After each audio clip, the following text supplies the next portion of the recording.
Hi, I'm Dr. G. This video is about the 10 most effective things to do when you are dealing with an addict in your family. This actually relates to another video that we created about the 10 mistakes families make, and really summarizes the action items. So instead of those mistakes, you want to take these actions and do the right thing with your family member. If you haven't watched the other video, that really explains some of the logic and reasoning behind why people make those mistakes and why you should stay away from them.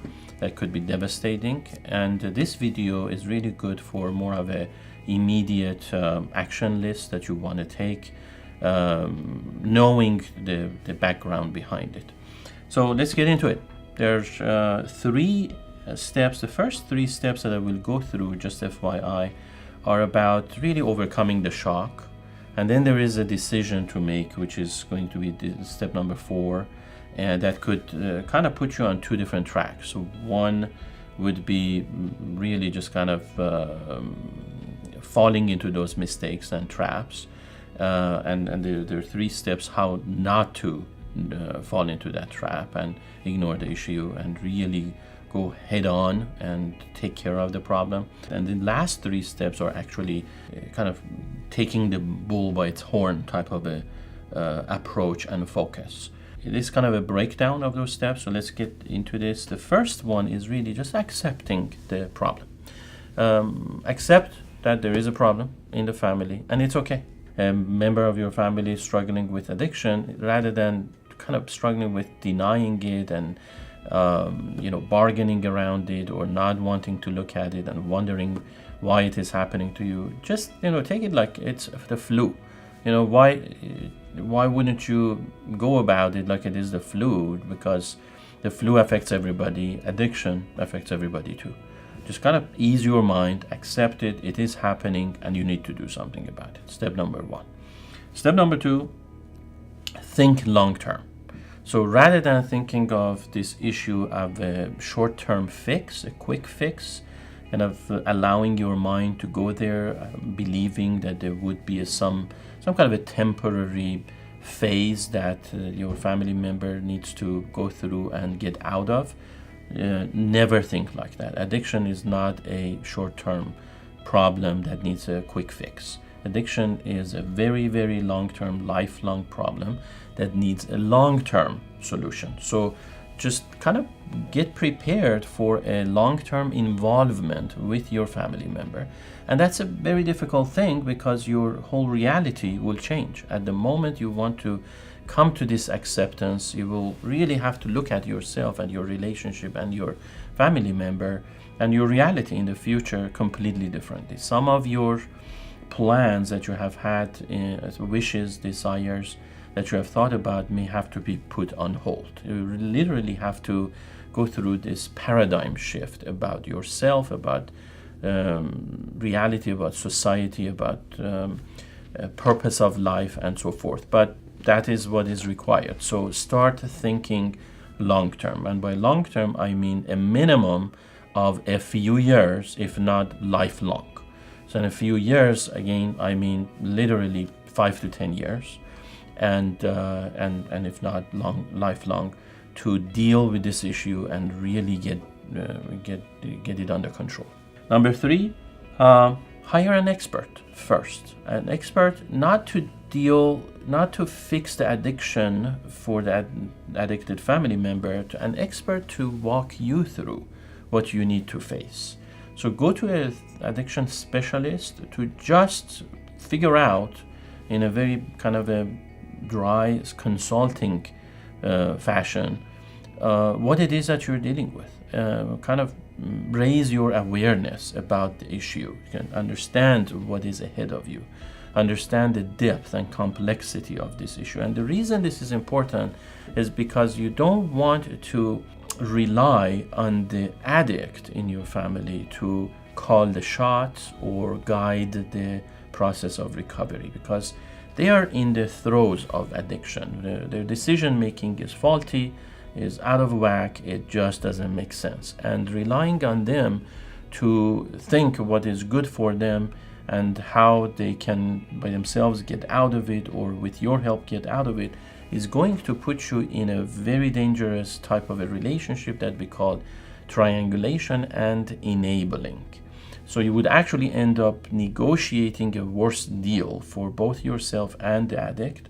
And in order to prevent that, seek the help of an addiction specialist, just as a consultation, not to immediately get that person involved, such as what people do in cases of intervention, but just for yourself. It's a more of a consulting session. You would call someone, addiction specialist, tell them, listen, I just found out my family member is an addict, and I really want to come down and for a couple of sessions, for a couple of hours, talk to you, understand this problem and understand this phenomenon, get some help, resources, I can educate myself, really grab hold of this issue in terms of its complexity, and grasp the whole problem, and then have a plan of action, in fact, in collaboration with that addiction expert. That can then unfold into intervention, into seeking help of a rehab center, into getting the entire family on track, and really move toward healing and recovery rather than getting stuck in the moment. The fourth step is very important. A lot of people believe that really addiction is more like any other type of a problem that can immediately be fixed with throwing money at it. But we have lots of those issues. A car breaks down, we take it to the mechanic, doesn't matter how much it costs. If I like that car, I'm going to throw money at it. There is a medical issue and problem, maybe a tooth needs to be extracted, or a root canal needs to be done, or whatever. You get the idea. People think that if I have enough money, I can fix it. And in this case, it's not about money. In this case, it's not the money that helps and fixes the problem. It is actually healing in relationships, meaning healing your relationship with the addict and helping the addict healing their relationships with their with the society and with the people around them. That is actually the remedy. So don't think money, think relationships.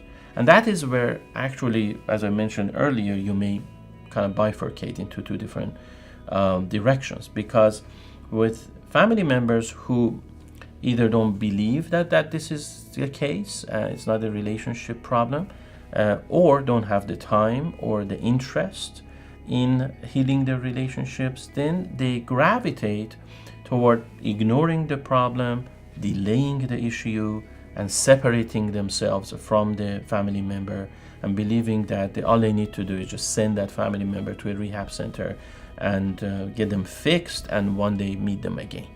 And that's the worst thing they can do. Actually kind of the contrary and kind of opposite direction and some families engage in is that they become quite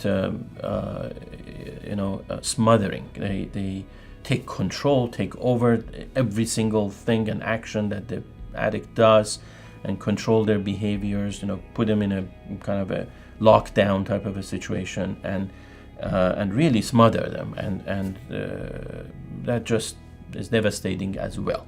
There's lots of research, and also from experience and empirical experience that I have done with tons of addicts over at least 10 years now. I know that neither of those approaches work. And it all comes down to one thing, that the family member doesn't want to work on the relationship. As simple as that. So the shift, the paradigm shift that needs to occur right here is to know that the solution is in healing the relationship. With that in mind, what you would need to do is definitely don't ignore the problem. Just kind of face it head on and tell yourself, well, I've accepted it. I know that I have to work on the relationship. This is a very hard, rocky road ahead of me, but it is worth the outcome, because ultimately you save your family member and the whole relationship becomes better.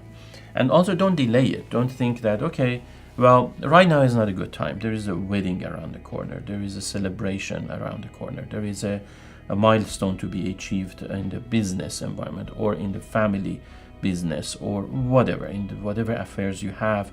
There is nothing more important in the world, in my personal belief, than helping an addicted family member. So don't delay it. Number 7, so number 5 and 6 was, 5 was don't ignore the issue. Number 6 was don't delay. Number 7, do your homework and interview rehab. So remember number 3, we said hire an expert. If you have done so and you have accepted the problem and you're facing it head on and actually are willing on working out the relationship and healing the relationship, the next step is you can only do this if you have somebody who is sober. And in order to have that addict in the family kind of become sober, stay away from the drugs, you need to send them to a rehab. So it's a combination, two-pronged approach. So with the help of that expert and together yourself doing your homework, study, research rehab centers, go through their websites, their location, their roster of experts that are working for them, read their bios, know what you're getting into, call them up, have a meeting one-on-one, preferably in person, if not maybe virtually over FaceTime or Messenger, whatever you virtual video conferencing you use, to call them up and actually look them in the eye. Have a few people, their director, the admission director, their clinical director, the director of operations. I would talk to all of them, and a therapist and a case manager. Just have them in the room, preferably like I mentioned, go to their center, sit down with them, say, I have a person that I want to bring in here. I know that this is costly, and whether insurance covers it or I pay out of pocket, doesn't matter. But I need to meet with the treatment team and interview them, ask them about their experience, expertise, how long have they been in business, what is their modality, their approach, their philosophy, what is their plan, their treatment plan, how often they meet, how often they provide services, individual sessions, case management, therapy, family therapy, couples therapy, psychological testing, EMDR, biofeedback, outside activities, detox services, residential services, whatever it is that comes to your mind, you want to throw it out, make a list. And guess what? That expert in number 3 can help you put that list together. And you interview the entire site.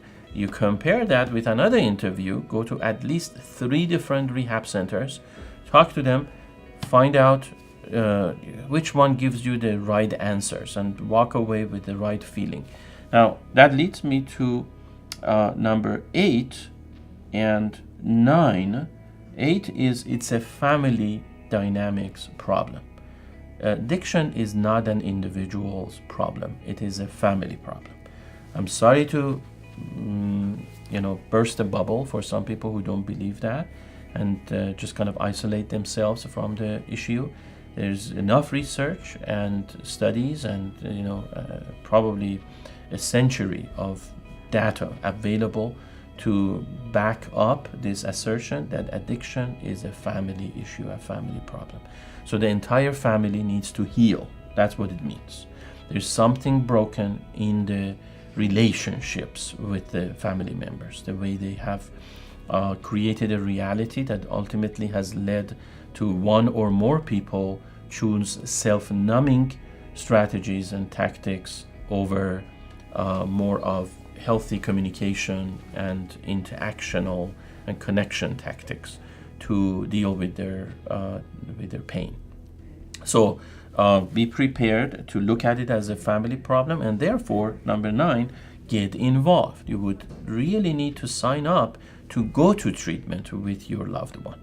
Certainly, let them do their detox, maybe a few weeks of residential experience after the detox to kind of have a sober mind, to change their mindset from a complete destructive state of mind to a more sensible, normal approach, and then start becoming involved. Go to family therapy, not being overwhelmingly controlling of their progress, but mostly just offering your availability and presence to be there when needed, such as when case managers want to contact you if they need your help with really keeping the addict in treatment, or therapists likewise, or either one of them or any other type of staff member would need your help in understanding certain things, and they need more information, or they need you to kind of start kind of collaborating within the treatment modality. Then offer your availability, let them know you're there, and be involved, get involved. And lastly, don't disown your family member. Disowning is not a solution. It's one of those myths that we have, out of sight, out of mind. If you don't see them, you don't have to think about them. Yeah, to some extent that is true, but what's the meaning and purpose of even having had that family member in your life? We can't just erase someone from our mind, especially if they have been a big part of our life and experience. So disowning is not going to help. I'm completely against that. A lot of times some researchers, they point toward that you're better off to just write off the family member and let them do their own thing. That's really a very radical antidote against what we call enabling. That's probably the last resort, the last approach that people resort to, strategy that is available to those who have failed many times over and over again by having enabled their addict family member. And ultimately somebody would tell them, you know what, you have done more damage than good. Why don't you just completely disconnect from that family member and don't do more harm? Maybe as part of a harm reduction in those very specific cases where there's a history of harm apparent, that would be called for. But in general, 99.9% of the cases, I wouldn't agree with that.